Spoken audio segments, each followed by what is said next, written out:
Un saludo muy cordial y afectuoso para toda la audiencia y para el Ministerio Verdad Adventista. Agradezco a Dios porque nos permite la lección número 6 programada para el sábado 10 de febrero. Me levantaré. Por la opresión del débil y por el gemido de los menesterosos, ahora me levantaré, dice el Señor, y salvaré al que suspira. Salmo 12:5.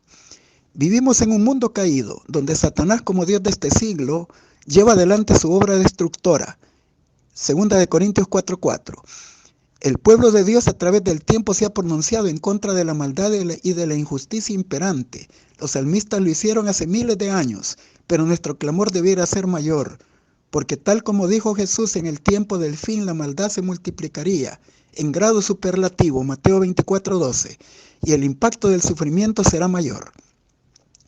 En la tierra, personas que exhiben su poder económico e influencia mundial juegan a ser dioses, y muchos se asombran porque Dios no interviene y permite que desarrollen sus nefastos planes.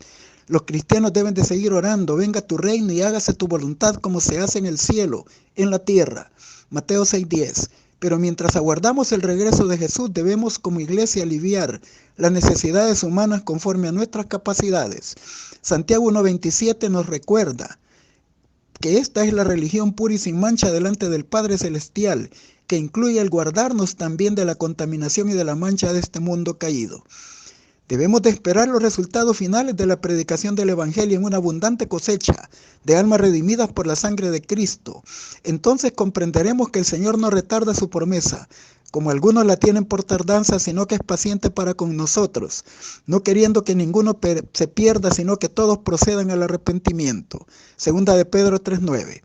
Porque la aparente demora de Dios tiene un propósito, y cuando la obra evangelizadora concluya, entonces coronaremos la victoria final. Y mientras tanto debemos de pedir a Dios que nos conceda la paciencia de los santos. Apocalipsis 14:12. Paciencia hasta la venida de Cristo. Santiago 5:7 y 8. Porque de aquí a un poquito y el que ha de venir vendrá y no tardará, mas el justo vivirá por la fe. Hebreos 10:34-38. Los Salmos 89:14 y 97:2 exaltan al Dios verdadero como soberano y juez justo, que gobierna en rectitud y justicia, y presentan el juicio divino en 3 dimensiones. Número 1. El castigo y la destrucción de los malos. 2. La salvación de los justos. Y 3. La vindicación del carácter de Dios ante el universo no caído. Salmos 7:6-17. Este proceso dará inicio al cierre del tiempo de la gracia. Entonces la humanidad quedará dividida en 2 grupos, la de los salvos y la de los perdidos. Apocalipsis 22:11-12. Para los impenitentes ya no será disponible la misericordia divina. Los juicios retributivos divinos caerán sobre este mundo por causa de la maldad, y será el tiempo de destruir a los que destruyen la tierra. Apocalipsis 11:19. Y entonces todos los seres celestiales y los terrenales aclamarán con voces altas: grandes y maravillosas son tus obras, Dios Todopoderoso. Justos y verdaderos son tus caminos, Rey de los santos. ¿Quién no te temerá, oh Señor, y glorificará tu nombre? Pues solo tú eres santo, y por lo cual todas las naciones vendrán y te adorarán, porque tus juicios se han manifestado. Apocalipsis 15:3-4. Y después de la segunda venida de Cristo y al final del milenio, Dios destruirá a los pecadores y a Satanás y a sus huestes espirituales de maldad. Mateo 24:30, Apocalipsis 11:18, Salmo 96:13 y 98:9. Y creará los cielos nuevos y la nueva tierra donde mora la justicia. Segunda de Pedro 3:13. En nuestro estudio semanal consideraremos los Salmos 18, 41, 82, 96 y 99. Ahí se presenta a Dios bajo la figura literaria de un guerrero poderoso que lucha por sus hijos y que reacciona ante la opresión social. Dentro de ese contexto estudiaremos 4 temas importantes. 1. La opresión social. 2. Dios el guerrero divino. 3. Reprimenda a los líderes. Y 4. El juicio de Dios. Finalizando con las aplicaciones pertinentes. Comencemos con la opresión social. En nuestro estudio del Salmo 9, Salmo 12, 40, 41, 103 y 146, vemos cómo se exalta el nombre de Dios por sus actos redentores por satisfacer las necesidades integrales de la humanidad sufriente, tal como lo hizo Jesús en su ministerio terrenal, trayéndole sanidad física y espiritual. Porque no para siempre será olvidado el menesteroso, ni la esperanza del pobre perecerá perpetuamente. Salmo 9:18. Por la opresión de los pobres y el gemido de los menesterosos ahora me levantaré, dice Jehová, y pondré en salvo al que por ellos suspira. Salmo 12:5. Él levanta al pobre del polvo y al menesteroso alza del muladar. Salmo 113:7. El cual hizo los cielos y la tierra, el mar y todo lo que en ellos hay, y que guarda la verdad para siempre, que hace justicia a los agraviados, que da pan a los hambrientos. Jehová liberta a los cautivos, Jehová abre los ojos de los ciegos, Jehová levanta a los caídos, Jehová ama a los justos, Jehová guarda a los extranjeros, al huérfano y a la viuda sostiene, y el camino de los impíos trastorna. Reinará para siempre Jehová. Tú, oh Dios, oh Sión, de generación en generación. Aleluya. Salmo 146, del 6 al 10. Bienaventurado el que piensa en el pobre, y en el día malo lo librará Jehová. Jehová le guardará y le dará la vida. Será bienaventurado en la tierra y no lo entregará a la voluntad de sus enemigos. Jehová lo sustentará sobre el lecho del dolor. Salmo 41, del 1 al 3. Estos salmos presentan la preocupación y el especial cuidado de Dios por la humanidad sufriente, que son los pobres, los extranjeros, las viudas, los huérfanos y los oprimidos de esclavitud y de enfermedad, tal como lo enseña la Torá y el Pentateuco. Éxodo 22, 21 al 27, Deuteronomio 15, del 7 al 11, e Isaías 3, del 13 al 15. También en el Nuevo Testamento nuestro Señor Jesucristo vino a magnificar la ley y a engrandecerla, Isaías 42, 21. Y en su discurso maestro, conocido como el Sermón del Monte, en la sección de las bienaventuranzas, él consideró a los pobres y necesitados no como simples oprimidos en la tierra de Israel y en todo el mundo, sino como aquellos cautivos de miseria moral y espiritual en los que Satanás y el pecado ha sumido a toda la humanidad. Y para él los pobres no solo son de los desprovistos de dinero y que no alcanzan a sobrevivir, sino también aquellos que tienen necesidad espiritual y de salvación y de esperanza y de vida eterna que les ofrece el Evangelio. A ellos les llama los pobres en espíritu, Mateo 5:3, que necesitan la ayuda de Dios porque en ningún otro hay salvación, Hechos 4:11 y 12. A todos aquellos que renuncian a su justicia propia, a su confianza en sí mismos y a su aparente capacidad personal para enfrentar la vida en todas sus dimensiones y desafíos, Jesús los contempló en su bienaventuranza y les ofrece las bondades del Evangelio. El Salmo 41 del 1 al 3 nos recuerda también los deberes morales de la Iglesia de Dios en este mundo, porque al hacerlo cumpliríamos la regla de oro. Todas las cosas que queráis que los hombres hagan con vosotros, así también haced vosotros con ellos, porque esta es la ley y los profetas, Mateo 7:12. No solo debemos de predicar en contra de la injusticia, sino que debemos, en la medida de nuestra capacidad, hacer justicia a los necesitados. Sabemos a la luz del Nuevo Testamento y del Evangelio que todo lo que hagamos en favor de nuestro prójimo debe de ser inspirado por amor. Nuestra visión de las necesidades humanas se inspirará en el ejemplo noble y digno de Jesús. Los salmos también subrayan que los pobres y necesitados no deben de poner su confianza en el brazo del hombre, máxime si estos motivos para ayudarles difieren de los caminos de Dios y del espíritu del decálogo y de los principios del Evangelio de Jesús.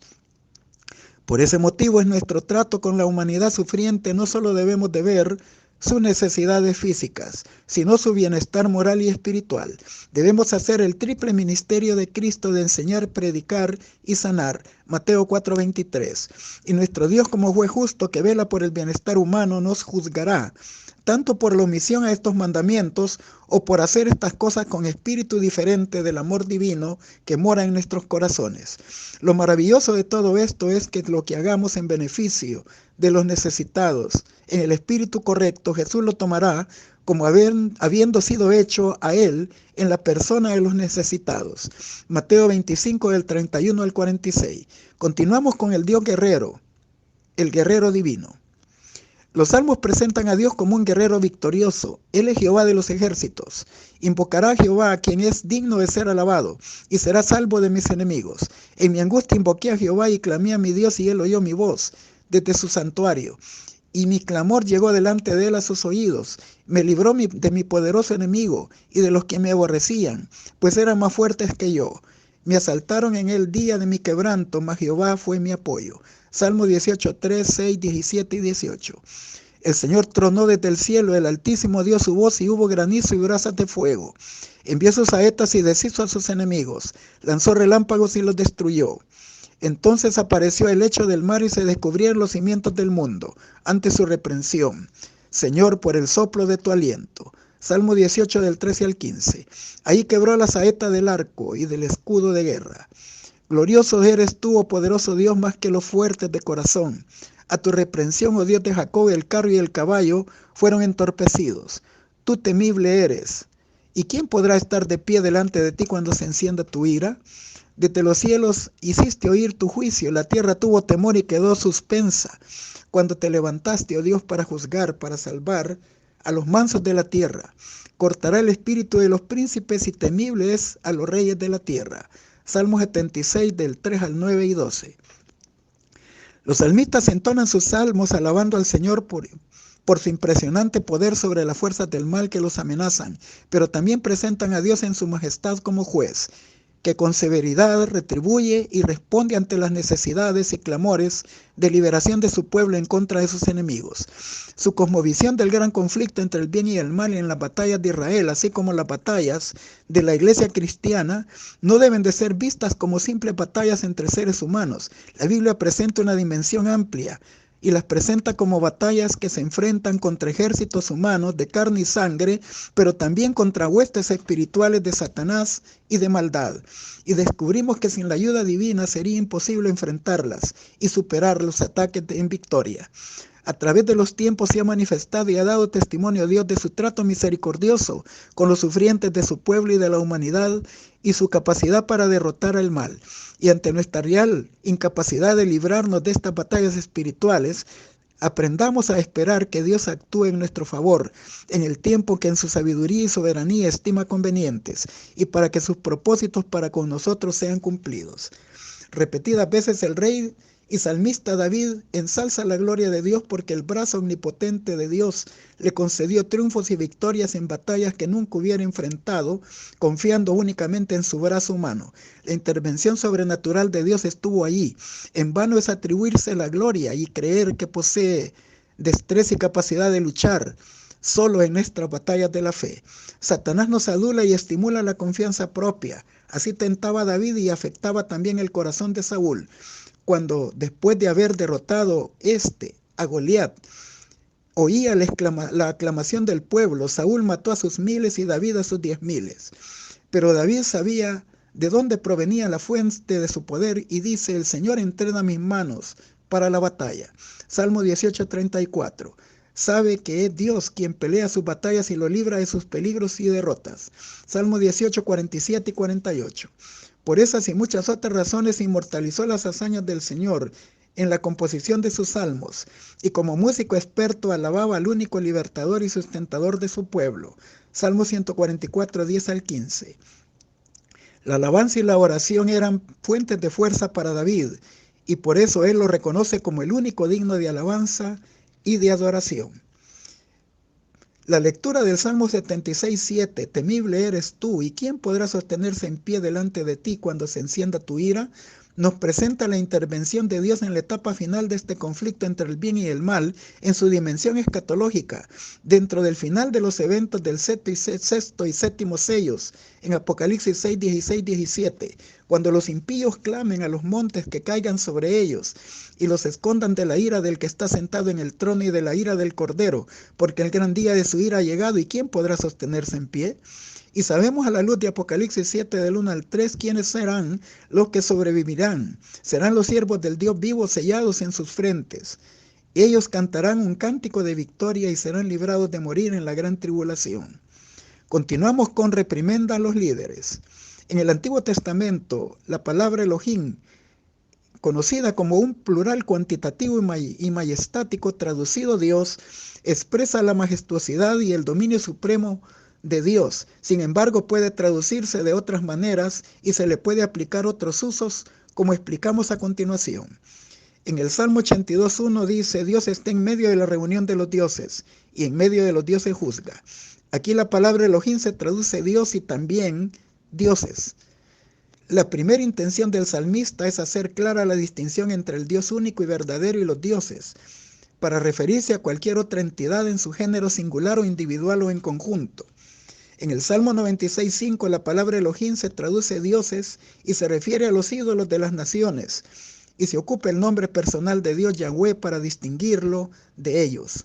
Sin embargo, en el Salmo 82 la palabra Elohim se aplica primero al Dios único y verdadero y luego se traduce dioses para referirse a las personas que Él mismo, Dios, ha decidido darles autoridad y responsabilidad como sus representantes subordinados en autoridad soberana dentro de su pueblo. Y se aplica a los magistrados, jueces y dirigentes eclesiásticos de Israel, es decir, personas que asumían la administración civil y eclesiástica de su pueblo dentro de la llamada teocracia.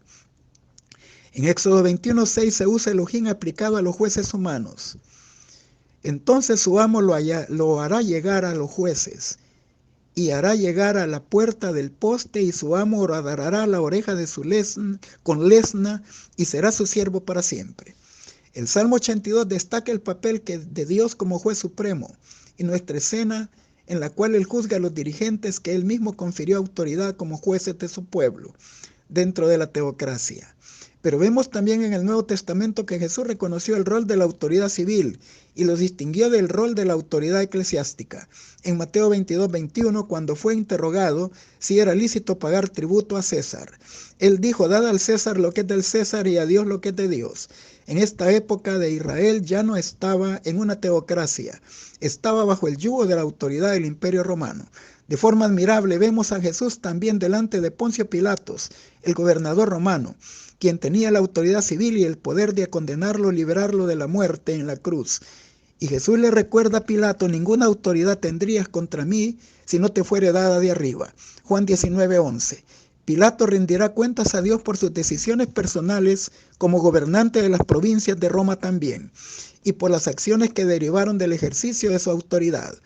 En Romanos 13:1 y 5, Pablo le recuerda a la iglesia que debe de reconocer y someterse a las autoridades superiores de su país, porque su facultad viene de Dios, y éstas debieran también someterse a la autoridad soberana de Dios.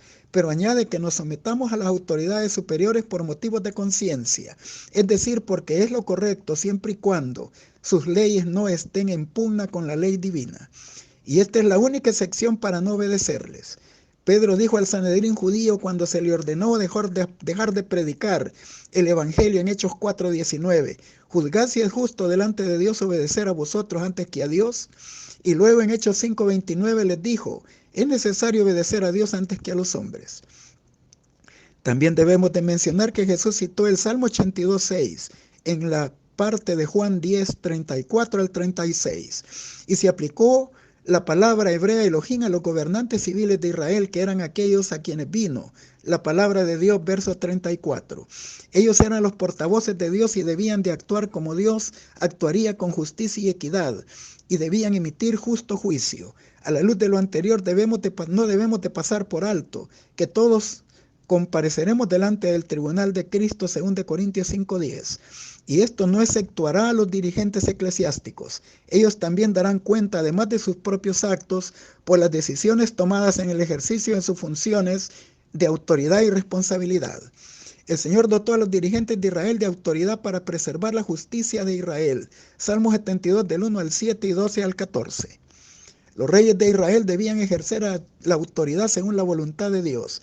La prioridad fundamental de los dirigentes debía de ser garantizar la paz y justicia en la tierra y atender a los marginados sociales.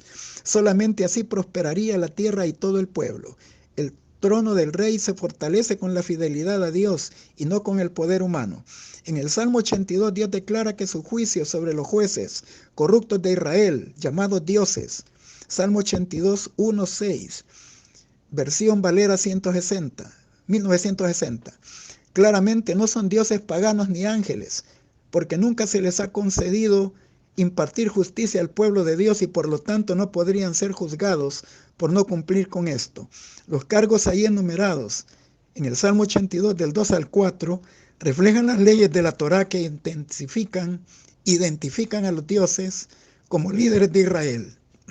Deuteronomio 1 del 16 al 18.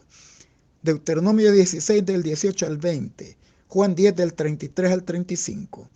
Dios les pregunta a los hijos de los hombres si juzgan con justicia y si anuncian su castigo, porque se los halló injustos. Los dirigentes andan a tientas en medio de la oscuridad y sin conocimiento. Salmo 82:5. porque han abandonado la ley de Dios y su luz. Salmo 119, 105. El Salmo 82 también expone burlonamente la apostasía de algunos líderes que se creían dioses por encima de los demás. Aunque Dios les dio la autoridad y el privilegio a los líderes de quien fueran llamados hijos del Altísimo y dignos de representarlo, Dios reniega de esos líderes perversos.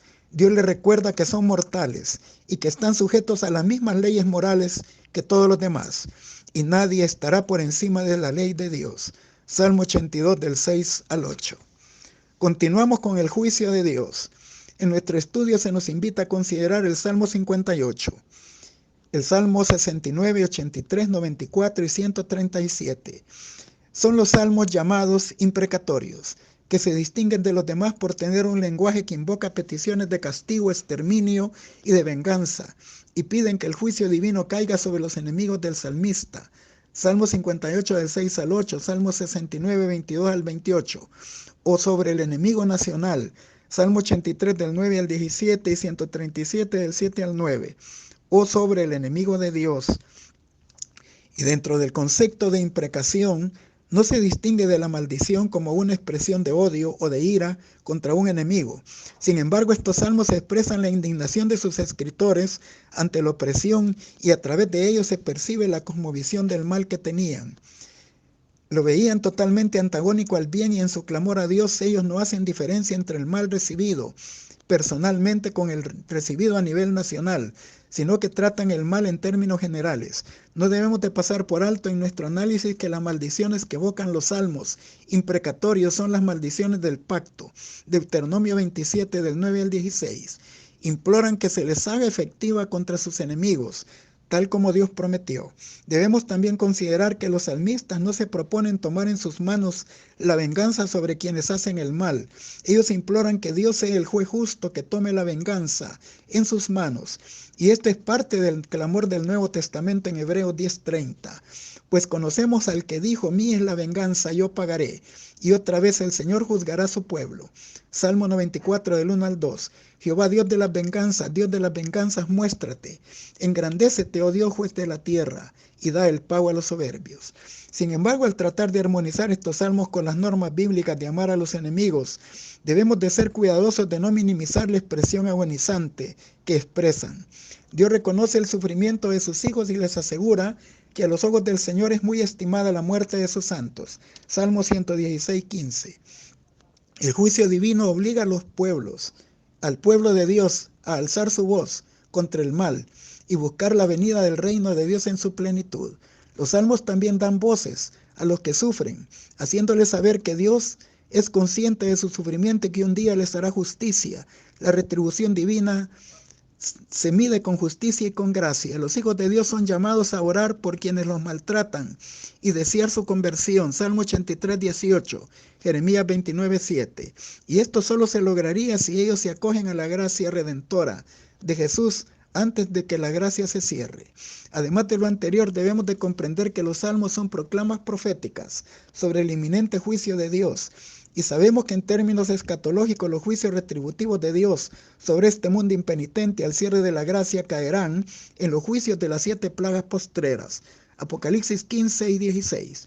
Y a los clamores de los salmistas que anuncian las advertencias divinas de que el mal no quedará impune para siempre, se unen los escritores del Nuevo Testamento, porque estos juicios que cayeron sobre la Babilonia imperial en la época de los Antiguo Testamento, caerán también sobre Babilonia de la Grande y sus aliados e integrantes. Jeremías 25, 11 y 12, Salmo 137. Porque la devastación que los babilonios causaron a otras naciones se volvió contra ellos. En los Salmos 96, 99 y 132 se habla del santuario celestial y de que Dios es el juez de la humanidad. La Biblia enseña la realidad del santuario celestial en Hebreos 8, 1 y 2. Y entre los escritores que vieron en visión el santuario está Moisés, Isaías, Ezequiel, Pablo y Juan en la isla de Patmos. El santuario terrenal fue hecho conforme al original del cielo. Éxodo 25, 8, 9 y 40. Y cuando el rey Salomón dedica el templo de Jerusalén bajo estas mismas especificaciones, reconoció la relación entre los asuntos de la tierra y los asuntos del cielo, y especialmente que Dios tome el control de todo desde su santuario. Primer libro de Reyes 8, 38 y 39. El rey David comprendió con mayor claridad el destino final de los pecadores cuando meditó en los servicios del santuario. Salmo 73 del 17 al 20. Debido a que en el santuario se trata el problema del pecado y se transfiere el registro del perdón concedido a Israel mediante la ley ritual. Levítico 4 del 27 al 31. Y los pecados acumulados que lo contaminaban eran eliminados en el día de la expiación una vez al año. Y el santuario era purificado de las impurezas de las rebeliones y de los pecados de su pueblo. Levítico 16, 16. David entendió que era entonces el privilegio del pueblo de Dios el ser perdonado y ser libre de la condenación eterna, y que esto no se puede comparar con la prosperidad terrenal de los impíos, que finalmente serán destruidos, porque se encuentran sin Dios y sin esperanza y sin un abogado en el santuario celestial. Primera de Juan 2, 1, 2. El santuario es el lugar donde se ubica el trono de la gracia, donde Jesús ministra actualmente en el lugar santísimo. Hebreos 4 del 14 al 16, 8, 1, 2.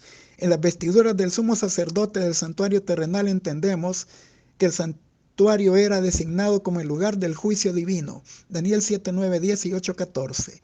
En las vestiduras del sumo sacerdote estaba el efod y el pectoral del juicio para consultarle a Dios sobre las decisiones a favor de su pueblo.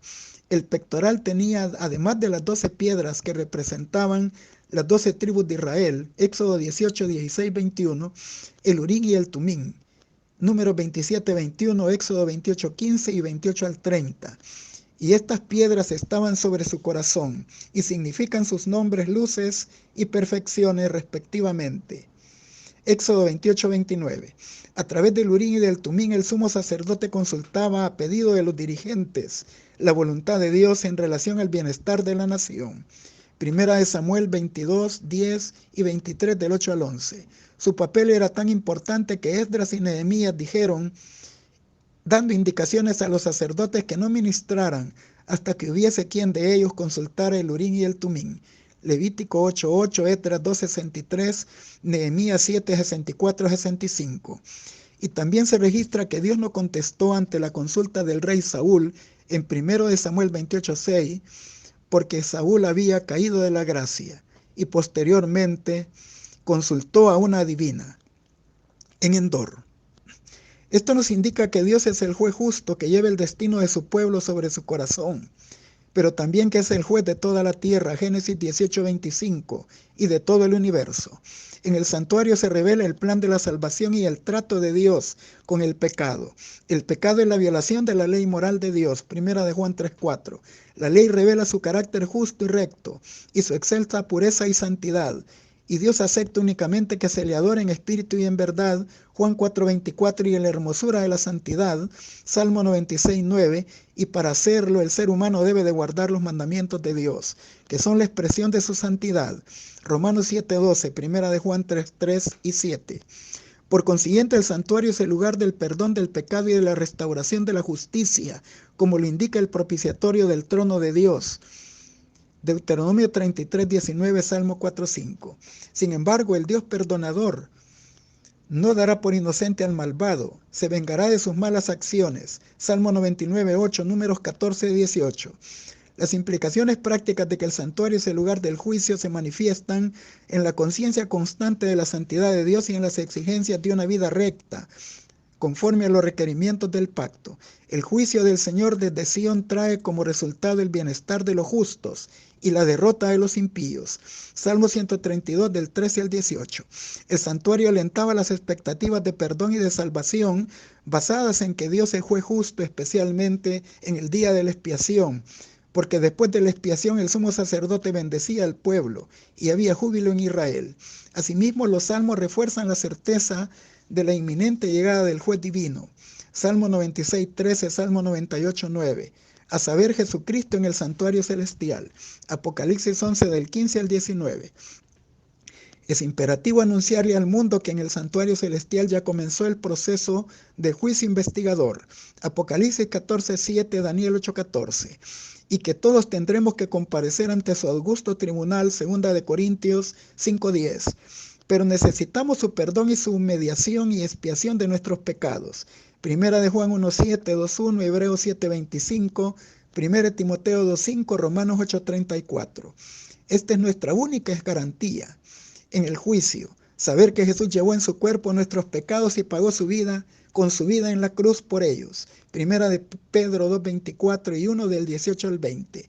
Saber que ahora Él tiene la potestad de juzgar, porque Él pagó nuestra deuda, la deuda de toda la humanidad. Juan 5:22 y 27. Y saber que Él, además de juez, es el abogado defensor de quienes entregan sus vidas a Él y sus casos, y que están bajo su jurisdicción, y en ello tenemos seguridad. 1 de Juan 2:1-2. Y una vez que termine el juicio y se cierre el tiempo de la gracia, y Cristo venga con su galardón para recompensar a su pueblo, ellos le esperarán para salvación. Hebreos 9:28. Finalizamos con las aplicaciones pertinentes. La correcta comprensión del ministerio del santuario celestial es el fundamento de nuestra fe. Carta 208 de 1906, el Evangelismo 165. El pueblo de Dios debe de ahora tener sus ojos fijos en el santuario celestial, donde se realiza la ministración final de nuestro gran sumo sacerdote en la obra del juicio, donde Él intercede por su pueblo. Notas biográficas 306. La intercesión de Cristo en beneficio del hombre en el santuario celestial es tan esencial para el plan de la salvación como lo fue su muerte en la cruz. Por medio de su muerte dio inicio a esa obra para cuya conclusión ascendió al cielo después de su resurrección. Por la fe debemos de entrar velo adentro, donde Jesús entró primero por nosotros como precursor. Hebreos 6:20. Ahí se refleja la luz de la cruz del Calvario. Ahí obtenemos un discernimiento claro de los misterios de la redención. La salvación del hombre se lleva a cabo a un precio infinito para el cielo. El sacrificio hecho se corresponde con la más amplia exigencia de la ley de Dios quebrantada. Jesús abrió el camino al trono del Padre, y a través de su mediación pueden ser presentados delante de Dios los deseos sinceros de todos los que se allegan a Él con la fe. Cristo en su santuario 121. Todos los que han recibido la luz sobre estos asuntos deben de dar testimonio de las grandes verdades confiadas por Dios. El santuario en el cielo es el centro mismo de la obra de Cristo en favor de los hombres. Concierne a toda alma que vive en la tierra. Nos revela el plan de la redención.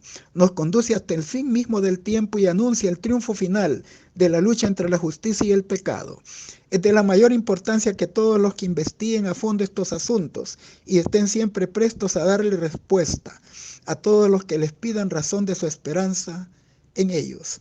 El conflicto de los siglos 542 y 543, el Evangelismo 165.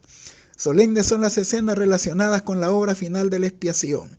Incalculables son los intereses involucrados en ella. El juicio se lleva ahora adelante en el santuario celestial. Esta obra se viene realizando desde hace muchos años, y pronto nadie sabe cuándo le tocará ser juzgados a los vivos. En la augusta presencia de Dios nuestras vidas deben de ser examinadas. En ese tiempo, más que en cualquier otro, conviene que toda alma preste atención a la advertencia del Salvador: velad y orad, porque no sabéis cuándo será el tiempo, pues si no velas, vendré sobre ti como ladrón y no sabrás a qué hora vendré sobre ti. Marcos 13:33, Apocalipsis 3:3, Cristo en su santuario 122. Empeñada lucha espera a aquellos que quieran dominar las malas inclinaciones que tratan de imponerse. La obra de preparación es obra individual. La pureza y devoción de uno no suplirá la falta de estas cualidades en otro. Cada uno tiene que ser probado y encontrado sin mancha ni arruga ni cosa semejante. El juicio que se lleva adelante en el santuario celestial debe de continuar hasta que los vivos sean juzgados. En la augusta presencia de Dios nuestras vidas serán pasadas en revista. La fe por la cual vivo 213. Los que vencen el mundo, la carne y el diablo serán favorecidos porque recibirán el sello del Dios vivo. Aquellos cuyas manos no están limpias y cuyos corazones no están puros no tendrán el sello del Dios vivo. Los que están planeando pecar y ejecutar sus pecados serán pasados por alto. Solo los que en su actitud ante Dios ocupan la posición de arrepentidos y que confiesan sus pecados en el gran día de la verdadera expiación serán reconocidos y señalados como merecedores de la protección de Dios. Los nombres de aquellos que firmemente anhelan y esperan su aparición del Salvador y velan por ella más ferviente y anhelosamente que los que esperan la mañana, estarán en el número de los sellados. Aquellos que mientras tienen toda la luz de la verdad que brilla en sus almas y debieran tener sus obras correspondientes a su fe reconocida, y son, sin embargo, hechizados por el pecado, implantan ídolos en su corazón y corrompen sus almas delante de Dios, y mancillan a los que se unen con ellos en el pecado, verán sus nombres borrados del libro de la vida y serán dejados en oscuridad de la medianoche, carentes de aceite en las vasijas de sus lámparas. Segunda venida y el cielo, página 88. Al salir de Jesús del lugar santísimo, oí el tintineo de las campanillas de su túnica. Una tenebrosa nube cubrió entonces a los habitantes de la tierra. Ya no habría mediador entre el hombre culpable y un Dios ofendido. Mientras él estuvo allí, interpuesto entre Dios y el pecador, estuvo la gente un freno. Pero cuando él dejó de estar entre el hombre y el Padre, desapareció el freno y Satanás tomó completo dominio sobre los finalmente impenitentes.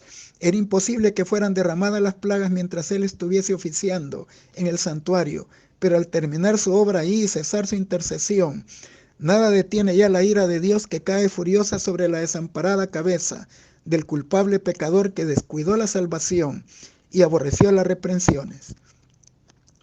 En aquel terrible momento, después de cesar la mediación de Jesús, a los santos les tocará vivir sin intercesor en presencia de un Dios santo. Habrá sido decidido todo caso y numerada cada joya. Se detuvo un momento Jesús en el departamento exterior del santuario celestial, y los pecados confesados mientras él estuvo en el lugar santísimo fueron asignados a Satanás, el originador del pecado, quien debería de sufrir su castigo. Primeros Escritos, página 280.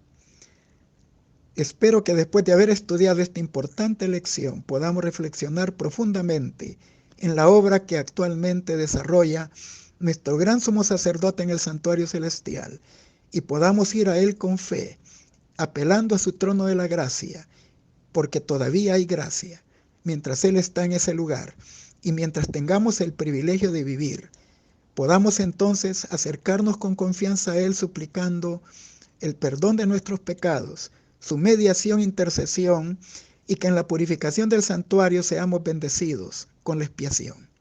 Que el Señor les bendiga. Les deseo un feliz sábado a todos.